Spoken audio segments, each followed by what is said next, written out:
Hai, selamat datang di Kaktus Iden Channel, di sebuah channel yang membahas seputar anime, novel, dan manga. Di video kali ini, kita bakalan membahas cerita dari Mushoku Tensei, atau lebih tepatnya, kita akan membahas mengenai kisah percintaan dari Aisyah. Dan sebelum kita mulai videonya, silakan subscribe terlebih dahulu untuk mendukung channel ini. Dan jika sudah, kita mulai saja videonya. 3, 2, 1.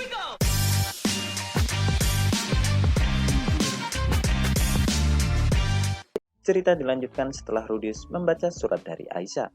Mengetahui Aisyah dan Ars telah kabur, Rudius pun segera mencari ke tempat yang biasa Aisyah kunjungi, seperti kantor pusat, kantor PT Rudo, hingga toko pakaian yang sering Aisyah kunjungi.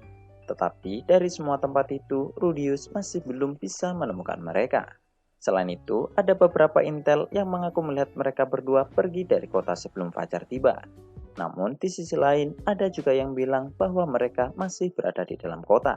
Dengan kata lain, Aisyah nampaknya telah membuat informasi menjadi simpang siur. Dan bagaimana cara melakukan hal itu, pasti Aisyah telah menggunakan orang-orang dari PT Rudo. Kemudian setelah memikirkan ini, Rudius pun akhirnya pergi ke kantor utama PT Rudo dan lalu bertanya ke Rina dan Pursena apakah sudah ada informasi terbaru mengenai di mana Aisyah saat ini. Yang kemudian dijawab oleh mereka bahwa mereka tidak tahu apa-apa. Mendengar itu, Rudius tahu bahwa mereka berdua telah menyembunyikan sesuatu darinya. Dan setelah Rudius memaksa mereka berdua untuk berbicara, mereka kemudian hanya mengatakan bahwa sebelum fajar, Aisyah telah meminta mereka semua untuk menyebarkan berita palsu. Namun, baik Pursena dan Rininya benar-benar tidak tahu keberadaan Aisyah saat ini. Selain itu, mereka berdua juga mengatakan bahwa mereka tidak bisa berbuat apa-apa, karena semua anggota PT Rudo telah memihak kepada Aisyah. Rudius tahu akan hal itu. Tetapi alasan Rudius mencari mereka berdua bukan untuk menyakiti mereka, tetapi Rudius hanya ingin berbicara sekali lagi. Mendengar itu, Rinia pun kemudian mengatakan bahwa dia akan membantu Rudius. Rinia pernah mengalami masa sulit ketika dia masih menjadi budak, dan karena itulah Rinia tahu rasa pedih dari berpisah dengan keluarga. Terlebih orang yang membantu Rinia pada waktu itu adalah Rudius. Jadi ini adalah kesempatan untuk membalas budinya. Kemudian setelah keluar dari kantor PT Rudo, Rudius berniat untuk pergi ke Akademi dan Kuil Petualang. Mengingat dua lembaga itu adalah lembaga yang sepadan dengan PT Rudo saat ini. Tetapi sebelum pergi ke sana, Rudius memutuskan untuk pergi ke tempat Sanoba terlebih dahulu. Awalnya perusahaan yang dijalankan Sanoba hanyalah sebuah toko kecil saja. Tetapi saat ini perusahaan itu telah berkembang dengan sangat signifikan. Kemudian setelah mendengarkan semua penjelasan Rudius, Sanoba merasa agak aneh karena Rudius tidak bisa menjelaskan alasannya kepada Aisyah. Mengingat Rudius selama ini selalu berhasil bernegosiasi dengan raja di berbagai kerajaan. Menanggapi itu, hal yang bisa dikatakan Rudius saat ini adalah Ars yang masih terlalu kecil. Tetapi menurut Sanoba, anak zaman sekarang sangatlah cepat untuk bertumbuh.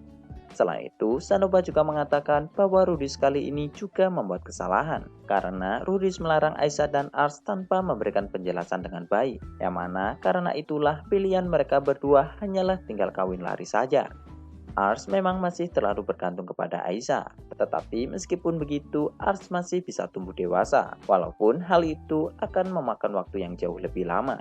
Selain bertanya pendapat Sanoba, Rudius juga bertanya tentang pendapat Julie. Tetapi Julie malah mengatakan bahwa dia sebenarnya melihat Aisyah dan Ars menuju ke ruang bawah tanah pagi ini. Mendengar itu, Rudius pun menjadi kaget, dan Rudius lalu bertanya mengapa Julie tidak mengatakan hal itu dari tadi. Yang kemudian dijawab oleh Julie itu karena Rudius dan Sanoba selalu mengendap-endap jika memasuki ruang bawah tanah itu. Jadi Julie mengira bahwa tempat itu dirahasiakan. Mendengar itu, terlepas dari perkataan Julie sebelumnya, Rudius merasa aneh tentang bagaimana cara Aisyah bisa mengetahui ruang bawah tanah itu. Namun dengan informasi ini, berarti Aisyah dan Ars telah pergi ke kerajaan Asura, dan Rudius lalu segera pergi untuk menemui Ariel. Namun di saat Ariel mendengar cerita dari Rudius, Ariel merasa bahwa ini bukanlah suatu masalah yang besar. Awalnya, Ariel mengira bahwa ada sesuatu yang cukup darurat untuk ditangani, mengingat Rudius meminta bertemu dengannya di saat malam hari. Namun, meskipun begitu, Ariel masih menyuruh bawahannya untuk membantu Rudius.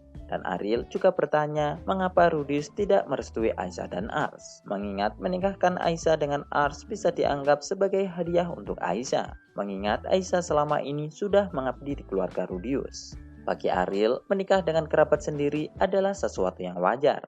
Namun entah mengapa Rudis merasa jijik dengan pernikahan sekerabat. Selain itu, Rudis juga sebenarnya mempunyai alasan lain yang membuatnya menentang hubungan Aisyah. Tetapi sampai saat ini, Rudis tidak bisa mengatakan hal itu. Mendengar pendapat Rudius, Ariel kemudian mengatakan bahwa Rudis seharusnya segera kembali untuk memikirkan hal itu, dan lalu menjelaskan kepada Aisyah jika mereka sudah bertemu. Rudius mengerti akan hal itu, dan lalu setelah pembicaraan selesai, Rudius pun langsung segera keluar dari ruangan Ariel. Dan saat melihat Doka yang sedang berjaga di lorong, dengan penuh perhatian, Doka mengatakan bahwa dia juga akan membantu mencari adik Rudius, yang mana hal itu membuat Rudius menjadi cukup terharu. Kemudian setelah pergi dari tempat Ariel, Rudius pun pergi ke kantor utama, dan ternyata Orsted saat ini sudah tahu tentang permasalahan Rudius. Nampaknya Roxy yang juga ikut membantu mencari Aisyah dan Ars sudah datang ke tempat Orsted terlebih dahulu. Menurut Orsted, jika Aisyah memang benar-benar ingin lari dari Rudius, maka menemukannya pasti bukanlah sesuatu yang mudah. Rudius setuju dengan perkataan Orsted, dan karena itulah Rudius meminta cuti bekerja untuk mencari Aisyah dan Ars. Dan tanpa diduga, Orsted mengatakan bahwa dia juga akan meminta bantuan Perigius untuk mencari Ars dan Aisyah juga, mengingat Perigius selalu memantau keadaan dunia. Mendengar itu, Rudius pun sangat berterima kasih kepada Orsted. Tetapi di saat Orsted bertanya tentang alasan Rudius tidak merestui mereka, Rudius masih belum bisa menjelaskan hal itu. Dan lalu setelah itu, Rudius kemudian pergi untuk meminta bantuan dari teman-temannya yang tersebar di seluruh penjuru dunia, mulai dari kerajaan Milis, hutan agung, hingga wilayah yang lain. Saat bertemu dengan Cliff, Rudius sempat dimarahi karena di mata penganut ajaran Milis, Rudius telah melakukan dosa lagi. Tidak hanya berpoligami, namun Rudius kali ini telah membiarkan keluarganya menjadi berantakan. Sementara Non yang mendengar kabar ini mengatakan bahwa tindakan Rudius sudahlah benar. Dan meskipun mendapatkan respon yang berbeda-beda, namun semua teman-teman Rudius sepakat untuk membantu mencari Aisyah dan Ars. Tetapi meskipun begitu, tak seorang pun masih belum bisa menemukan mereka. Hingga akhirnya Lilia jatuh sakit setelah 1 bulan berlalu. Nampaknya Lilia merasa bersalah atas perbuatan Aisyah. Bahkan Rudius juga pernah mendengar suara Lilia yang sedang menangis di kamarnya. Zenith selalu menemani Lilia, dan Zenith juga sempat menampar Rudius karena permasalahan ini. Nampaknya Zenith saat ini sudah setuju dengan hubungan Ars dan Aisyah. Semenjak Aisyah pergi, Sylvie pun menjadi lebih sibuk dalam mengurus rumah, mengingat Lilia saat ini juga sedang sakit-sakitan. Sementara Eris menjadi lebih sedikit berbicara dan juga Roxy terus mencoba untuk mencari Aisyah dan Ars. Beberapa hari yang lalu, Roxy sempat berniat meninggalkan rumah untuk mencari Aisyah dan Ars. Tetapi Rudius melarang Roxy untuk melakukan itu. Selain itu, anak-anak Rudius yang lain nampaknya juga mulai terlihat khawatir. Lara menjadi tidak sejahil dari dia yang biasanya, sementara Sikar menjadi lebih diam daripada biasanya juga. Sementara anak-anak Rudius yang lain nampaknya juga khawatir dengan keadaan saat ini. Dan meskipun setelah setengah tahun, Aisyah dan Ars masih belum bisa ditemukan. Pada waktu itu, Rudius tidak sengaja bertemu dengan Nana Hoshi yang sedang terbangun dari tidurnya. Dan Rudius kemudian menceritakan masalah ini kepada Nana Hoshi juga. Tidak hanya membicarakan Aisyah dan Ars, Rudius dan Nana Hoshi juga membahas mengenai dunia Rudius sebelumnya. Membicarakan itu, Rudius pun kemudian teringat dengan kenangan masa lalunya, di mana di dunia sebelumnya Rudius mempunyai saudara laki-laki dan 2 orang keponakan perempuan. Rumah saudara Rudius dengan orang tuanya memiliki jarak yang dekat. Jadi saudaranya itu sering berkunjung ke dalam rumah orang tua Rudius. Dan di saat kunjungan itu, Rudius pernah berbuat jahil kepada kedua keponakannya, di mana Rudius menyiapkan kamera tersembunyi di dalam kamar mandi, dan lalu merekam keponakannya sendiri. Rudius sebenarnya tidak tertarik dengan keponakannya yang masih kecil, dan Rudius melakukan perbuatan itu hanya karena dia suka melakukannya saja. Kemudian, tepat di hari orang tua Rudius meninggal, saudara laki-laki Rudius ternyata mengetahui tentang kamera yang dipasang Rudius di dalam kamar mandi. Tetapi saudaranya itu ternyata masih memberikan kesempatan kedua kepada Rudius. Dan dia juga mengatakan bahwa orang tua kita saat ini sudah tiada. Aku tidak bisa terus melindungimu, jadi kini saatnya kau harus berusaha sendiri, dan aku akan membantumu selama aku bisa. Mendengar itu, Rudius pun mulai termotivasi. Hingga akhirnya Rudis dihajar saudaranya itu setelah dia menemukan foto dan video mesum anaknya yang disimpan oleh Rudius. Mengingat itu sekarang, Rudis akhirnya memahami mengapa saudaranya itu menghajar Rudis pada waktu itu. Karena jika Rudis menjadi saudaranya itu, Rudis pasti juga akan melakukan hal yang sama.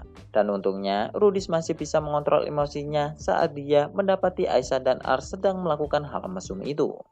Kemudian setelah memikirkan ini, Rudis akhirnya juga mengerti tentang asal dari perasaan jijiknya. Rudis dulu hanyalah seorang bajingan mesum, dan sampai akhir hayatnya, Rudis masih belum sempat meminta maaf kepada saudaranya itu, yang mungkin saja memiliki perasaan lebih menderita daripada Rudius. Dan berbeda dengan perbuatan bejat Rudius, Aisyah dan Ars melakukan hal itu atas dasar suka sama suka. Jadi Rudis kemudian berniat meminta maaf kepada Aisyah dan Ars karena tidak merestui tanpa memberikan alasan yang jelas. Rudis tidak tahu apa yang akan terjadi jika dia sudah bertemu dengan Aisyah dan Ars lagi. Tetapi Rudis berniat bahwa dia tidak akan memaksakan kehendaknya lagi. Dan lalu akhirnya 1 tahun pun sudah berlalu. Kemudian cerita berpindah ke dalam sudut pandang Ars. Bagi Ars, Aisyah adalah gadis yang istimewa. Aisyah bukanlah ibunya, tetapi dia selalu menjaga dan mengajari Ars tentang banyak hal. Tidak hanya itu, Aisyah juga selalu menasihati dan berusaha untuk menuruti setiap permintaan Ars. Bahkan ketika Ars membuat kesalahan karena tidak menuruti nasihat Aisyah, Aisyah hanya menegur Ars dengan ringan. Dan juga ketika Ars marah, Aisyah selalu bisa menenangkannya dengan pelukan opainya yang empuk. Hingga akhirnya karena Ars selalu bersama Aisyah, Ars pun selalu berpikir bahwa selama ada Aisyah, maka semuanya pasti akan baik-baik saja. Dan ketika sudah berumur 10 tahun, Ars pun mulai merasa bahwa perasaannya kepada Aisyah cukup berbeda dengan yang lainnya. Seperti ketika keluarganya memberikan pedang asli kepada Ars sebagai hadiah ulang tahun, apa yang terlintas di pikiran Ars adalah melindungi Aisyah. Namun ketika pada waktu itu, Ars masih berpikir bahwa dia masih terlalu kecil. Hingga akhirnya ada suatu kejadian yang merubah pikirannya itu. Selama ini, Ars tidak pernah melihat ayahnya marah. Bahkan ketika dia tidak sengaja merusak patung penting di kantor ayahnya, Rudis hanya menepuk-nepuk kepala Ars sambil menyuruhnya untuk lebih berhati-hati lagi. Padahal pada waktu itu, ketika mamanya benar-benar memarahi dirinya. Dan ketika Ars menanyakan mengapa Rudis tidak pernah marah kepada Lucy, Lucy mengatakan bahwa itu mungkin karena ayah mereka tidak pernah menuntut lebih untuk masa depan mereka. Mendengar kata tidak menuntut lebih, Ars mulai berpikir bahwa mungkin karena mereka tidak istimewa. Terlebih, Lucy juga pernah mengatakan bahwa Rudis tidak akan memperhatikan anak yang tidak berprestasi. Memikirkan itu, Ars pun menjadi putus asa karena Ars tidak seperti Lucy yang memiliki ketekunan untuk meraih hal terbaik demi perhatian Rudius. Dan lalu pada suatu hari, Ars akhirnya bisa mandi bersama ayahnya. Di dalam keluarga Grirat ada aturan bahwa mandi harus berpasangan. Biasanya Ars akan mandi bersama dengan Aisyah. Tetapi semenjak perasaannya kepada Aisyah menjadi berubah, dia akhirnya menolak untuk mandi bersama Aisyah. Saat mandi bersama Rudius, Ars menceritakan bahwa dia sudah menguasai teknik pedang tingkat menengah, meskipun sihirnya saat ini masih berada di level dasar. Mendengar itu, Rudius pun mengatakan bahwa latihan dan belajar memang adalah sesuatu yang penting. Tetapi Rudius juga menyuruh Ars untuk tidak memaksakan dirinya, yang mana hal itu membuat Ars tambah berpikir bahwa Rudius memang tidak berharap banyak kepada dirinya. Mengingat di umur yang sama dengan Ars saat ini, Rudius sudah mencapai pencapaian yang jauh lebih tinggi lagi. Selain itu, di saat mandi, Rudius juga memberitahukan bahwa Ariel nampaknya ingin menjodohkannya dengan anaknya. Para bangsawan Asura biasanya memang sudah membicarakan masalah perjodohan sejak anak mereka berumur 10 tahun. Dan hal itu juga pernah terjadi kepada Eris. Dan melanjutkan perkataannya itu, Rudius mengingatkan Ars untuk tidak membuat wanita menangis jika dia sudah menjadi pria populer. Mendengar dia mungkin akan dijodohkan, Ars tiba-tiba teringat dengan bayangan Aisyah. Namun di luar dari semua itu, Ars saat ini masihlah anak yang cukup naif, yang belum paham dengan maksud nasihat Eris tentang melindungi orang yang dia sayangi. Hingga akhirnya mata Ars terbuka setelah dia dihajar oleh ibunya di rapat keluarga. Selama ini Ars menganggap bahwa Aisyah adalah sosok yang sempurna. Tetapi di dalam rapat keluarga, Aisyah ternyata masih bisa terpojok. Dan Ars menyadari bahwa dia selama ini hanya dilindungi oleh Aisyah. Bahkan Aisyah menggunakan tubuhnya sendiri untuk melindungi Ars dari serangan Eris. Melihat itu, Ars pun akhirnya paham dengan arti melindungi. Dan Ars selalu bertekad mulai dari detik itu juga dia akan melindungi Aisyah. Kemudian malam hari setelah pertemuan keluarga, ternyata Aisyah mengajak Ars untuk kawin lari. Mendengar itu, Ars sempat berpikir untuk menolak hal itu karena dia berniat untuk meyakinkan ayahnya sekali lagi. Tetapi setelah mengingat nasihat Eris untuk melindungi orang yang dia sayangi, Ars pun menyimpulkan untuk ikut dengan Aisyah. Terlebih dari buku yang dia baca sebelumnya, meninggalkan orang yang disayangi hanya akan berujung dengan bencana. Selama dalam pelarian, Ars dan Aisyah bertemu dengan perampok dan juga hewan magis. Tetapi Ars saat itu sudah tidak gemetaran lagi, dan dengan bekal ilmu pedang yang sudah dia pelajari sejak kecil, Ars pun mampu melawan gangguan-gangguan itu. Selain itu, Ars juga menggunakan kemampuannya untuk kegiatan sehari-hari. Bahkan, Ars juga terus melatih kemampuan pedang dan sihirnya setiap hari. Dan pada malam harinya, Ars akan menghabiskan malam dengan melakukan enak-enak bersama Aisyah. Hari demi hari akhirnya telah berlalu. Bahkan Aisyah dan Ars kemudian perlahan mulai yakin bahwa tindakan mereka adalah sesuatu yang benar. Namun meskipun begitu, Aisyah masih khawatir bahwa Rudius bisa menemukan mereka. Karena meskipun Ars sudah berlatih, Ars masih tidak akan cukup kuat untuk melawan Rudius dan ketiga mamanya. Sementara itu, di sisi lain, setelah 1 tahun berlalu, Rudius akhirnya mendapatkan laporan tentang keberadaan Aisyah dan Ars. Oke, sekian dulu untuk pembahasan di video kali ini. Pembahasan selanjutnya mungkin akan kita bahas di video selanjutnya. Jangan lupa tulis pendapat kalian di kolom komentar dan juga like dan subscribe. Terima kasih sudah mendengarkan dan goodbye.